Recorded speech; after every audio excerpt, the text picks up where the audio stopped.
Well, both. Yeah, sure. It's brought to you by Security Dodge. Go see Michelle Scalisi. Come get some. Yeah. I'd like to start off this big Friday ENN by saying good evening to Don. That's what the Jets are going to do to the Patriots tonight. Interesting sound effect choice. No, Michael? Odd. I was smacking my hand. They're smacking them around. How it ended up sounding to you, I don't know. Let's also say good evening to Don. When I was in college, I fell in love with the spoken word albums of Jello Biafra.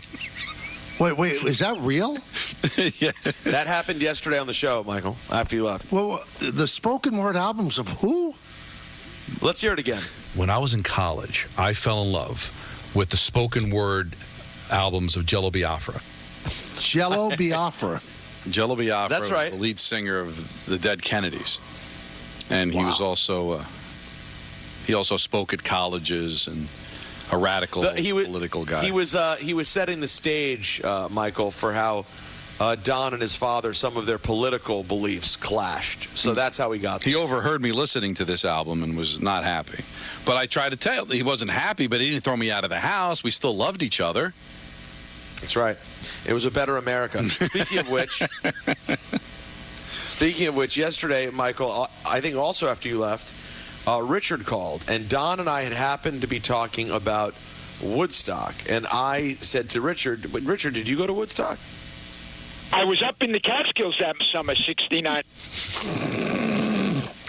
We found out He was hanging with Mrs. Maisel. that he was 14 in the summer of 69. Yeah, just like Bryan Adams. Michael, can you believe Richard is 8 years younger than my parents? He does not feel 8 years younger than my parents. You saw Mike and Mindy at the wedding. Oh, very hip. Not that Richard's not, of course. All right. You know what we do on Fridays. It's a big football ENN, but we'd be remiss if we didn't look back last night first before we get to Sunday and Monday. Let's look back. Aaron Rodgers, big win for the Jets, and he says that winning is the expectation. It's expectations. If the expectation is winning, then we're going to celebrate it, but we should expect to win. The next step is expecting to dominate. You know, I like that. Aaron. Yeah, and well, he continued.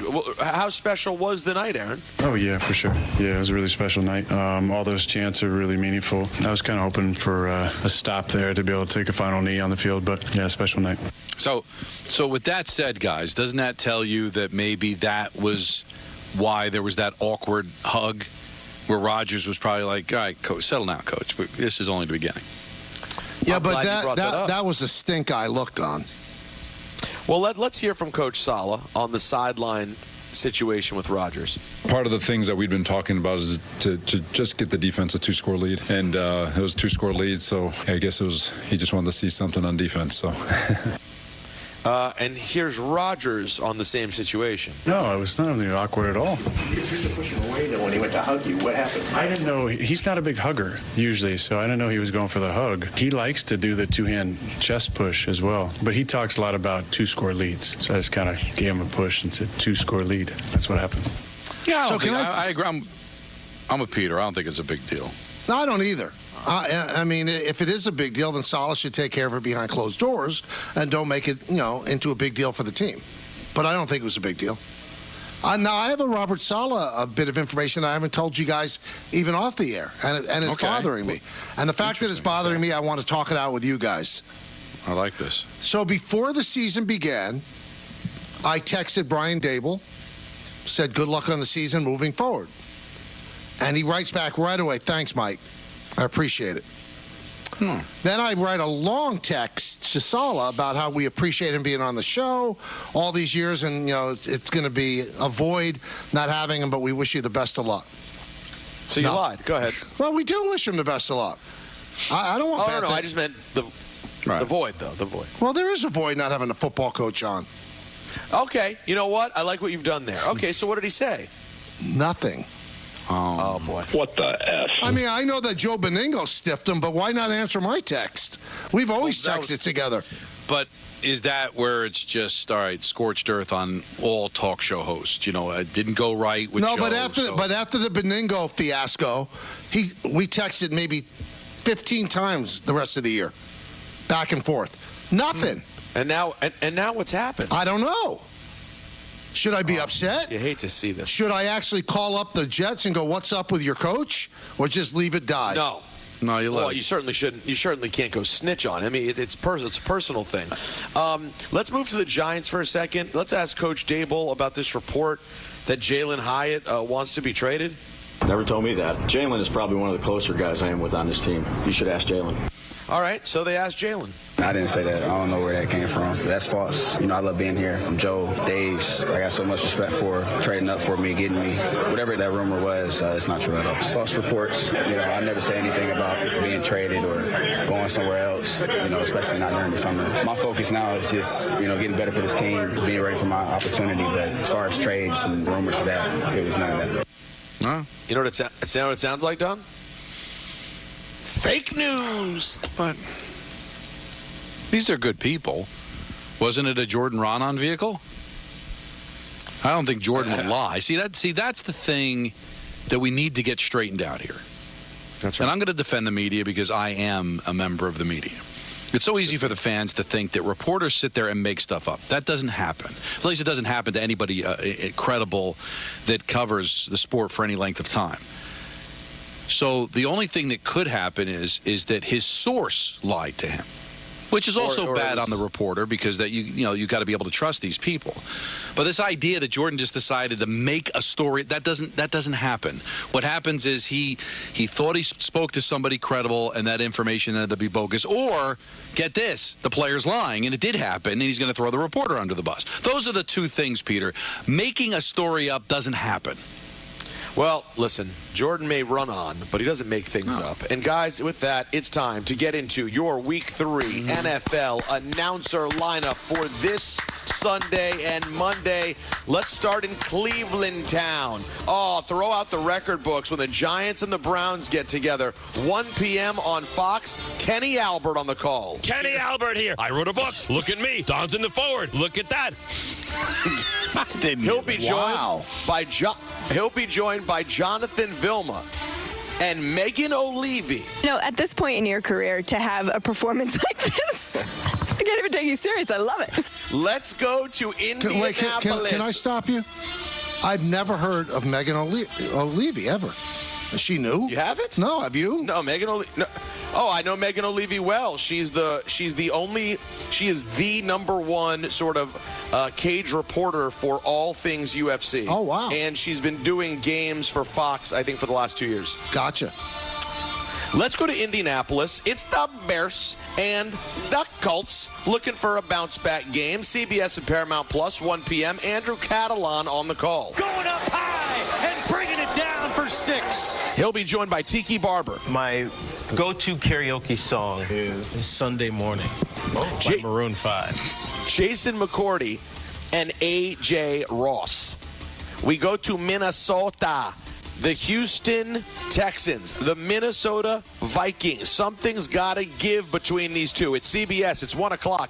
By the way, guys, Iron Eagles on the call. Lost in the sauce. He'll be joined by Charles Davis and Evan Washburn. The lobby is bustling. There is an energy here.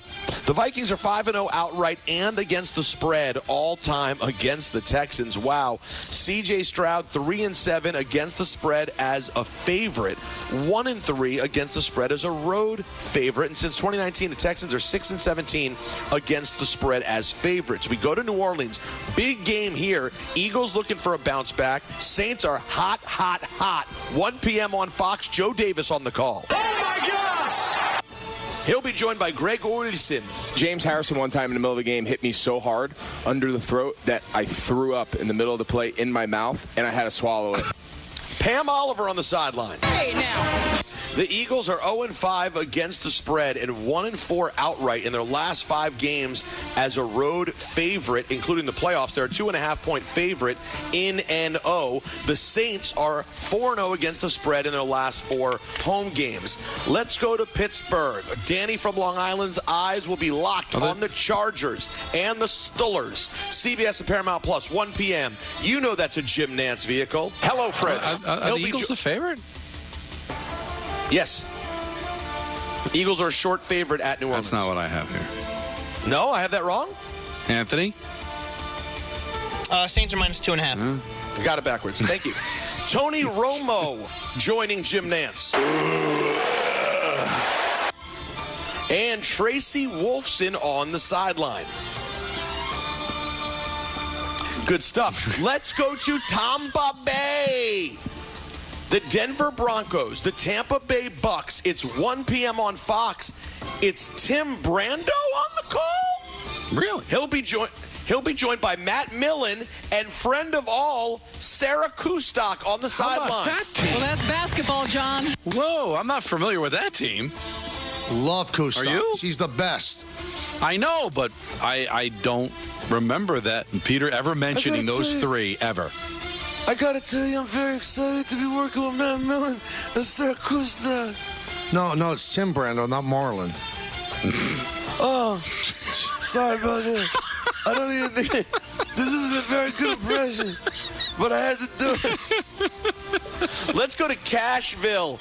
It's Tennessee. It's Green Bay. It's 1 p.m. It's Fox. It's Kevin Kugler on the call.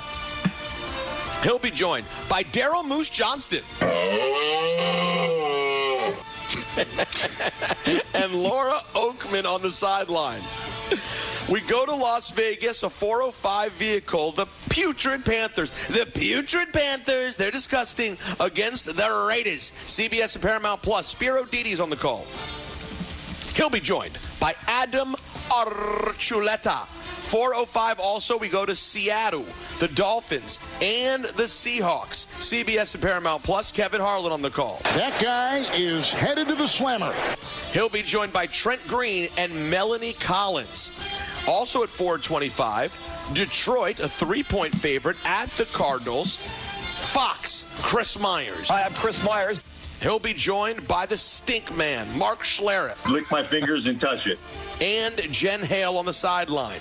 So, we go to Dallas. You know what's happening. It's Tom Brady time when you see the Cowboys. The Ravines of Baltimore. The Cowboys of Dallas. 425. The Burkhart of Kevin on the call. Keith, these are definitely not pumpkins.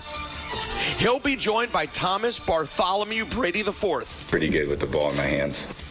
Aaron Andrews. Who was talking about you? And Tom Rinaldi. That he was actually ready to come out and play. That he's, pardon me, he's. Do you think this team is has an intimate knowledge of the Cowboys by now? I mean, 3rd straight week. Do you even have to do research? I mean, the Cowboys are 11-3 against the spread after a loss since 2021. You say these things don't matter. You've told me these don't matter. Listen, Don, what's your name? Michael. These are not how I make. Michael, these are not how I make my picks, but people like them, so we give them to the people, and you make your choice. Here's another one. The Ravines are 1-4 outright and against the spread in their last 5 games, including the playoffs. They're 0-2 against the spread and straight up this season. Also at 425, the Rams hosting the Niners in an NFC West clash. It's 425. Adam Amina's on the call. Now stands erect. He'll be joined by Mark Sanchez. I mean, Shelton's clearing out defenders faster than a teenager clears his search history on his web browser. Holy smokes. And the former half of Stinkin' Pink, Christina Pink, on the sideline. So, Sunday Night Football, we go to Hotlanta. How many games are there? Future. That's a lot, Michael. Oh. The Kansas City Chiefs are at the Falcons. It's on NBC at 8:20. Mike Tirico on the call. They still seem to resonate. Tom, there are 3 teams. He'll be joined by Chris Collinsworth. Bang. Right on the butt.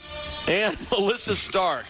Kirk Cousins is 5-1 against the spread in his last 6 primetime games entering Monday Night Football. Wow, how the tides have turned. The Chiefs 6-13 against the spread in their last 19 primetime games. Don, that's because the number for the Chiefs is just way too high always.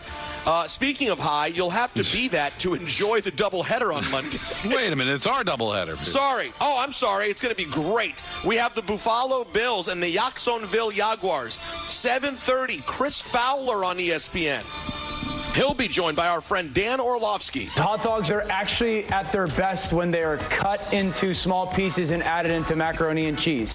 Louis Riddick and Laura Rutledge. The Jags are 5-1 against the spread in their last 6 as road dogs. The Bills 2-6 against the spread when laying at least 4 points at home over the last 2 seasons. And finally, the last game of the week, my Washington Commies taking on Joe Cool and the Bengus in Cincinnati on ABC.